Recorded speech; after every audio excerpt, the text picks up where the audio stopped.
In light of all the virtue signaling that's been going on by white liberals lately, apparently there's some kind of holiday. They're trying to make it a holiday that just had passed on Friday.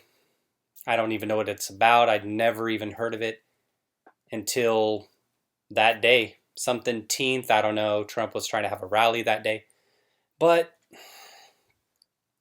it made me think about how can I get in on this?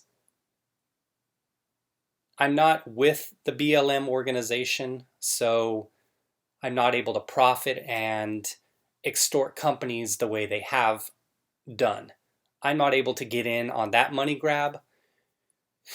Skin tone being what it is, I'm not able to take advantage of my skin tone like some other individuals are. So I was thinking to myself, I see all of these liberals coming out. I've seen individuals getting on their knees, asking for forgiveness, washing black people's feet, shining their shoes. And then I was like, well, how can I get in on this? How can I show my guilt, my white guilt? So this is something near and dear to me that I wanted to talk about with all of you. This is a story from my childhood growing up in Kentucky. We had a servant. She was black. Her name's Mrs. Green. Call her Mammy Green, Miss Green. Always was brought up by her to respect everybody, which I have that same respect to this day. So, Mammy, I really appreciate that. I wanted to thank you. And again, bear with me. This is really something that tugs at my heartstrings here. So, we were in Kentucky, and like I said, we had this servant. We were moving to Chicago. This was when I was young, and obviously we wanted her to come with us. She didn't have any other job prospects at the time. She enjoyed taking care of the family, me, my siblings.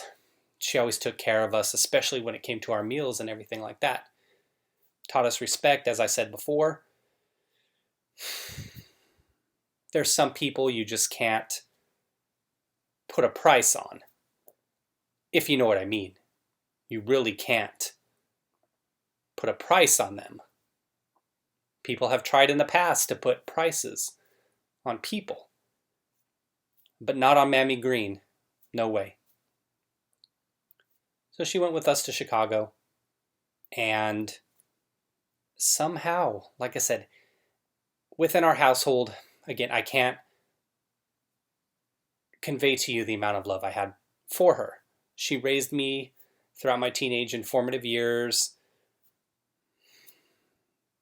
taught me pretty much everything I need to know. It's especially hard talking about this in a time like this, with everything going on around the country, around the world, white individuals everywhere in the streets proclaiming their solidarity and giving up their money in the name of helping advance black individuals with organizations that are, as I said, attempting to use their skin tone to force companies to hire them disproportionately, put their products on shelves, to donate to their companies if they don't, extortion, the threats, the boycotts, all that stuff.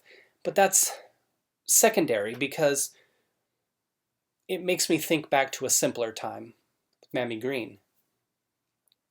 And the best memories I always have, and I was discussing this with my siblings just recently, and you'll have to forgive me here, I'm getting a little bit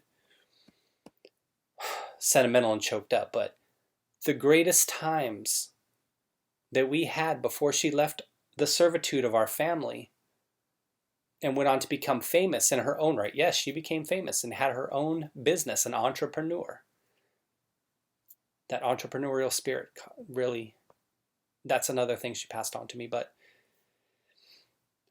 the greatest times we had were around the table, the breakfast table specifically. And you don't understand how much, well, perhaps you do understand how much you can share with your loved ones around a good meal. And whenever it came to all of us as children being hungry, starving, she always knew what to make us to hit the spot. She always knew what our favorite meal was. And you just can't put a price on that. You know that. It's in your heart, right? That love that Mammy Green was able to show us through her food is something I'll never forget, and something I try to pass on to individuals I come across, people, loved ones in my life. As I said, she went on to become famous in her own right. And in light of everything that's going on around the globe, all the fake stories going on, all the communists taking over Seattle, all these rioters smashing up their cities, all these goons and animals in the streets committing crime, I just wanted to take a moment to thank Mammy Green and to share her story with you. And wherever she's at, I know she's looking down on me. So Mammy Green, Nancy, as sometimes she would allow us to call her, better known as Aunt Jemima, you'll always be beautiful to me and my siblings. They can never take you away from me. You've done so much for me and made me the man I am today. So thank you, Mammy Green. I love you.